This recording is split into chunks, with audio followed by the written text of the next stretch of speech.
அகங்காரத்தை உணர்தல். நாம்தேவ் வலுவான அருளாசி பெற்றார். கடவுள் ஒரு பக்தனுக்கு அளிக்கக்கூடிய மிகப்பெரிய ஆசீர்வாதம் என்ன தெரியுமா? தேவையான அனைத்து வழிகளிலும் தனது அகங்காரத்தை உணர்ந்து கொள்வதே அவருக்கு கிடைக்கும் மிகப்பெரிய ஆசீர்வாதமாகும். ஏனென்றால் ஒரு குறைபாட்டை உணரும் வரை அதை நீக்க முடியாது. மேலும் அகங்காரம் கடவுளை அடைவதற்கு மிகப்பெரிய தடையாகும். உலகத்திலிருந்து விலகி கடவுள் பக்தியில் மூழ்கியிருக்கும் பக்தர்கள் பலர் உள்ளனர். ஆனால் அவர்கள் தங்கள் நுட்பமான அகங்காரத்தை நான் என்ற உணர்வை அறியாமல் இருக்கிறார்கள். அவர்களின் இந்த புத்தக அடையாளம் கரையும் வரை அவர்களால் கடவுளை அடையவோ அல்லது சுயத்தை அனுபவிக்கவோ முடியாது. சந்த் ஞானேஸ்வரருடன் தொடர்பு கொண்ட பிறகு சந்த் நாம்தேவ் இந்த ஆசீர்வாதத்தை பெற்றார். அவர் தனது அகங்காரத்தை உணர்ந்தார். அதே நேரத்தில் ஒரு குருவுக்கான தாகத்தையும் உணர்ந்தார். இது எப்போது எப்படி நடந்தது என்பதை ஒரு பிரபலமான நாட்டுப்புறக் கதையின் மூலம் அறிந்து கொள்வோம்.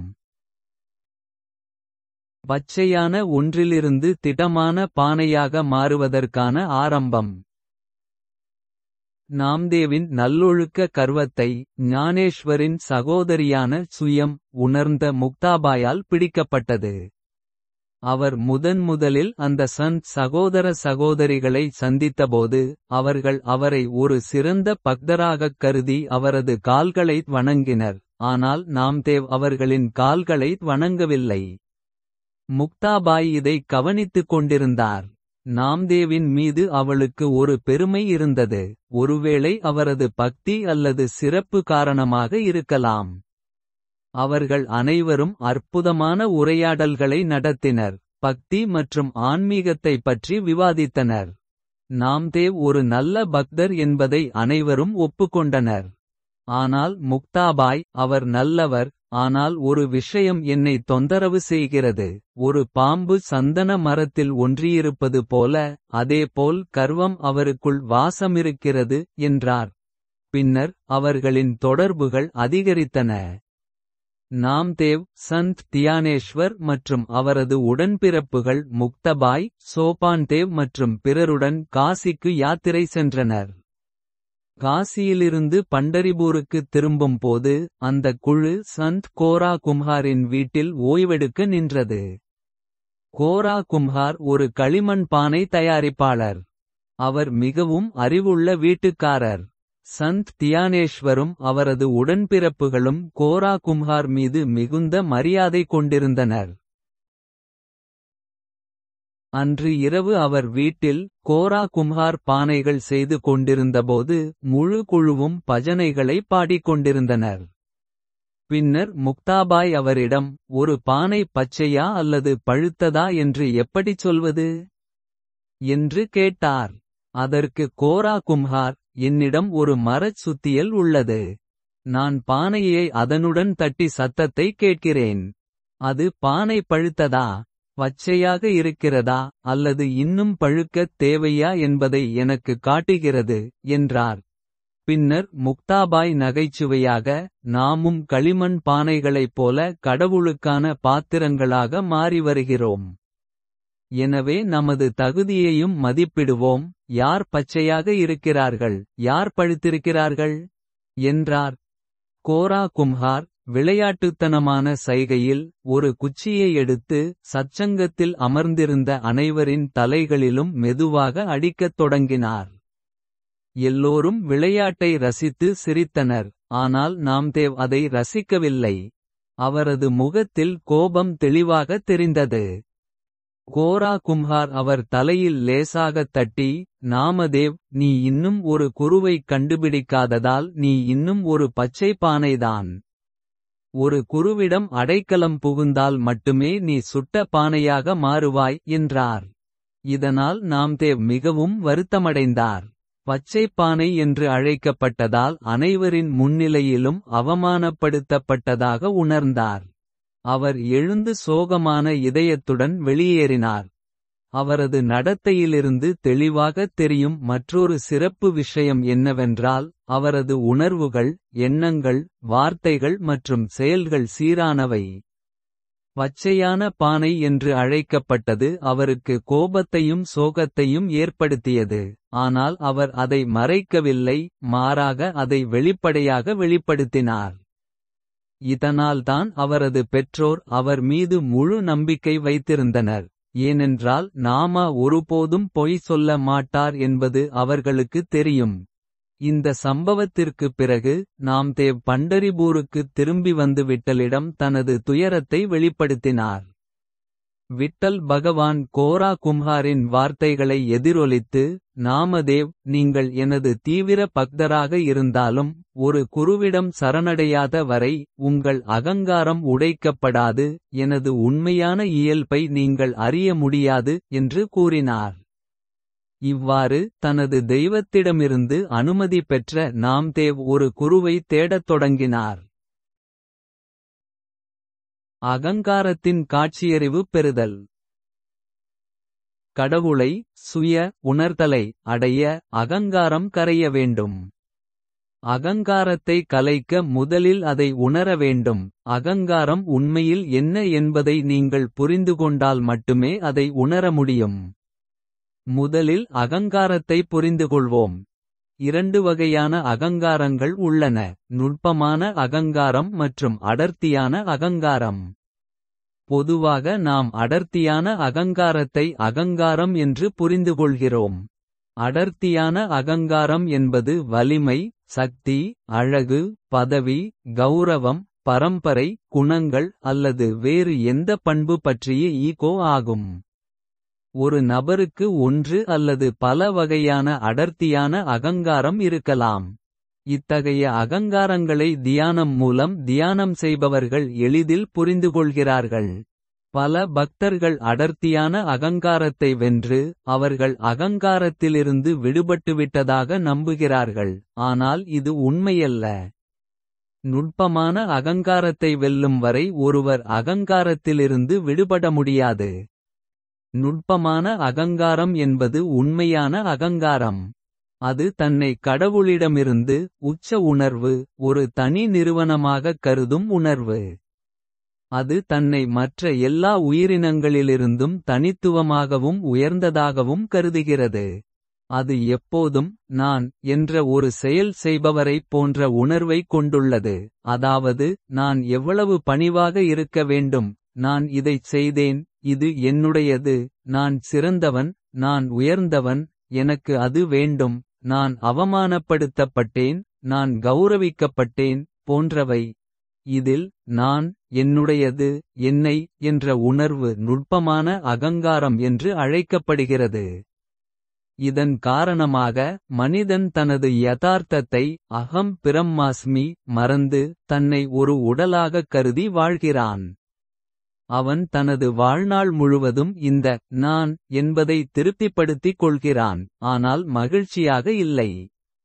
அதன் செல்வாக்கின் காரணமாக மனிதன் அந்த எங்கும் நிறைந்த நான், அதாவது கடவுளிடமிருந்து தன்னை பிரித்துக் கொள்வதன் மூலம் தன்னை கட்டுப்படுத்திக் கொள்கிறான்.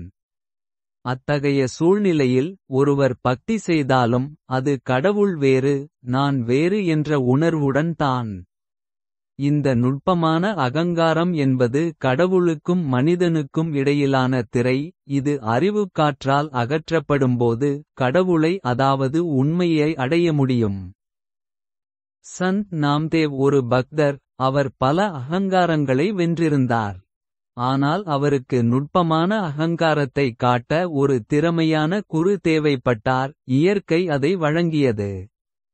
சந்த் தியானேஷ்வருடன் சேர்ந்து கோரா கும்ஹாரின் சச்சங்கத்தில் கலந்து கொள்ளும் வாய்ப்பு அவருக்கு கிடைத்தது. அங்கு கோரா கும்ஹார் அவரது நுட்பமான அகங்காரத்தை பற்றி தட்டி காயப்படுத்தினார்ட்டார். இதனால் நாம்தேவ் விட்டலிடம் அடைக்கலம் புகுந்தார். அங்கு அவர் தனது குருவிடம் அடைக்கலம் தேட அறிவுறுத்தப்பட்டார். குருவின் மகத்துவம். பல பக்தர்களின் சத்தியத்தை நோக்கிய பயணம். புனித நாம்தேவின் ஆன்மீக நிலையை அடைந்த பிறகு நின்றுவிடுகிறது, ஏனெனில் அவர்கள் அந்த அடைவை இறுதியானதாகக் கருதுகிறார்கள். ஆனால் உண்மையான இலக்கு சுய உணர்தலை அடைவதும், அதை நிறுவுவதும், உலகில் அதை வெளிப்படுத்துவதும் ஆகும். சுய உணர்தல் என்பது அனுபவத்தின் மூலம் நான் அந்த சுயம் தனி நபர் இல்லை என்பதை அறிந்துகொள்வதும், அந்த அனுபவத்தில் நிலைத்திருப்பதும் ஆகும். தேடுபவர்கள் தங்கள் ஆன்மீக பயணத்தை தொடரவும், சுய உணர்தல் இலக்கை அடையவும், அவர்களின் வாழ்க்கையில் ஒரு குறு இருப்பது அவசியம், ஏனென்றால் ஒரு குறு மட்டுமே அவர்கள் இன்னும் தங்கள் இறுதி இலக்கை அடையவில்லை என்பதை புரிய வைக்க முடியும். அந்த ஆன்மீக நிலையை அடைந்ததும், பல பக்தர்களின் சத்தியத்தை நோக்கிய பயணம் நின்றுவிடுகிறது, ஏனெனில் அவர்கள் அந்த அடைதலை இறுதியானது என்று கருதுகிறார்கள். சந்த் நாம்தேவ் விஷயத்தில் இதே நிலைதான். ஆனால் உண்மையான குறிக்கோள் சுய உணர்தலை அடைவது, அதை நிறுவுவது மற்றும் உலகில் அதை வெளிப்படுத்துவது. சுய உணர்தல் என்பது அனுபவத்தின் மூலம் நான் அந்த சுயம் தனி நபர் இல்லை என்பதை அறிந்துகொள்வதும், அந்த அனுபவத்தில் நிலைத்திருப்பதும் ஆகும். தேடுபவர்களின் ஆன்மீக பயணம் தொடரவும், சுய உணர்தல் இலக்கை அடையவும், அவர்களின் வாழ்க்கையில் ஒரு குறு இருப்பது அவசியம், ஏனென்றால் ஒரு குறு மட்டுமே அவர்களுக்கு இன்னும் இறுதி இலக்கை அடையவில்லை என்பதை புரிய வைக்க முடியும். சந்த் நாம்தேவ் மிகவும் திறமையான பக்தர். சாதாரண மக்கள் அவரையும் அவரைப் போன்ற துறவிகளையும் பார்த்தவுடன், கடவுள் அவர்களுடன் தானாக பேசும் பக்தருக்கு குரு தேவையில்லை என்று கூறுவார்கள். உண்மையில் இன்றைய காலகட்டத்தில் சத்திய அறிவு இனி ஒரு இரகசியமான அல்லது அரிய சொத்தாக இல்லை. இன்று உண்மையான உண்மையை வெளிப்படுத்தும் வேதங்களும் சொற்பொழிவுகளும் எல்லா இடங்களிலும், எல்லா மொழிகளிலும் கிடைக்கின்றன. இணையம் அவற்றால் நிறைந்துள்ளது. அப்படியானால் யாராவது ஏன் ஒரு குருவை தேட வேண்டும்? பதில் என்னவென்றால், ஏராளமான அறிவு உள்ளது, ஆனால் ஒரு குரு மட்டுமே உங்கள் தேவைகள் மற்றும் இயல்புக்கு ஏற்ப, எப்போது, எந்த அறிவு மற்றும் எந்த பாதை உங்களுக்கு பொருத்தமானது என்பதை புரிந்துகொள்ள உங்களை வழிநடத்த முடியும். ஆயிரக்கணக்கான மருந்துகள் இருப்பது போல, ஒரு திறமையான மருத்துவர் மட்டுமே எந்த மருந்தை கொடுக்க வேண்டும், எப்போது கொடுக்க வேண்டும், எப்போது மருந்தை மாற்ற வேண்டும், எப்போது நிறுத்த வேண்டும் என்பதை நோயாளியின் நிலையை பொறுத்து தீர்மானிக்க முடியும். அதேபோல், ஒரு சீடனுக்கு எந்த ஆன்மீக பாதை சரியானது என்பதை ஒரு குரு மட்டுமே அறிவார். எந்த வகையான செயல்கள், எந்த வகையான எண்ணங்கள் மற்றும் எந்த வகையான சேவை அவரை ஊக்குவிக்கும். ஒரு குருவின் முக்கியத்துவத்தின் காரணமாக, நாம்தேவ் தனது இதயத்தில் வசிக்கும் விட்டலிடமிருந்து குருவிடம் அடைக்கலம் அடையும்படி கட்டளையை பெற்றார். உள்ளிருக்கும் குருவிடமிருந்து ஒளிமயமான ஸ்தானம், வெளியிலுள்ள குரு விசோபா கிடைத்தார். கடவுளின் அருளால் ஒரு குருவைக் காண்கிறோம், குருவின் அருளால் கடவுளைக் காண்கிறோம் என்று கூறப்படுகிறது. இந்த கூற்று சந்த் நாம்தேவுக்கு உண்மையாகவே பொருந்தும். நாம்தேவை பற்றிய மற்றொரு குறிப்பிடத்தக்க அம்சம் என்னவென்றால், ஒரு தேடுபவர் பொதுவாக முதலில் ஒரு வெளிப்புற குருவைச் சந்திப்பார். அவர் அறிவை பரப்பி, அவருக்குள் இருக்கும் மூலத்தை எழுப்புகிறார். இருப்பினும், நாம்தேவ் விஷயத்தில் இதற்கு நேர்மாறானது நடந்தது. அவரது உள்குரு விட்டல் அவருக்கு ஒரு வெளிப்புற குருவைத் தேடும்படி கட்டளையிட்டார். இது போன்ற கதைகளை படிக்கும்போது அல்லது படங்களில் இதுபோன்ற கதைகளின் சித்தரிப்புகளை பார்க்கும்போது, கடவுள் உண்மையில் தோன்றி நேரில் பேசுகிறார் என்று மக்கள் கருதுகிறார்கள், ஆனால் உண்மையில் இந்த உரையாடல்கள் உள்மனதில் உள்ளன. கேள்விகள் உள்ளிருந்து எழுகின்றன, பதில்கள் உள்ளேயே காணப்படுகின்றன. பிரகாசமான ஸ்தலம். கடவுளின் தொடர்பு புள்ளி, பிரகாசமான ஸ்தலம் அனைவருக்கும் உள்ளே உள்ளது. அனைவரும் அதனுடன் தொடர்பு கொள்ளலாம் மற்றும் வழிகாட்டுதலை பெறலாம். நடுவிலிருந்து தனிமனிதனை, அகங்காரம், நான் நீக்கினால், வழிகாட்டுதல் நேரடியாக மூலாதாரத்திலிருந்தே வருகிறது. அகங்காரமற்ற மற்றும் கடவுளின் செய்திகளை ஏற்றுக்கொள்ளும் பக்தர்கள் தங்கள் வாழ்நாள் முழுவதும் கடவுளின் கட்டளைகளை பின்பற்றுகிறார்கள். கடவுளின் குரலை தனது அறிவால் அடக்க முயற்சிப்பவர் அந்த நபர்தான். ஏனென்றால் ஒருவர் அவரை கேட்கத் தொடங்கினால் அகங்காரம் இல்லாமல் போய்விடும். ஒரு நபர் வேகமான இதத்திற்கு இசைந்து அதன்படி நகரத் தொடங்கினால் அவர் எண்ணற்ற துன்பங்களிலிருந்து காப்பாற்றப்படுவார். நாம்தேவ் மூலாதாரத்தின் வழிகாட்டுதலை ஏற்றுக்கொள்பவராக இருந்தார். அவருக்கு முன்னால் நிற்கும் ஒருவர் அவற்றை கேட்பது போல அதன் செய்திகளை கேட்க முடியும். இதனால் கடவுள் அவருக்கு நேரடி வழிகாட்டுதலை வழங்க முடிந்தது. அடுத்த பதிவில் சந்த் விசோபா கேசர் சந்திப்பு குருலீலையால் அகந்தை வீழ்த்தப்பட்டது கேட்கலாம்.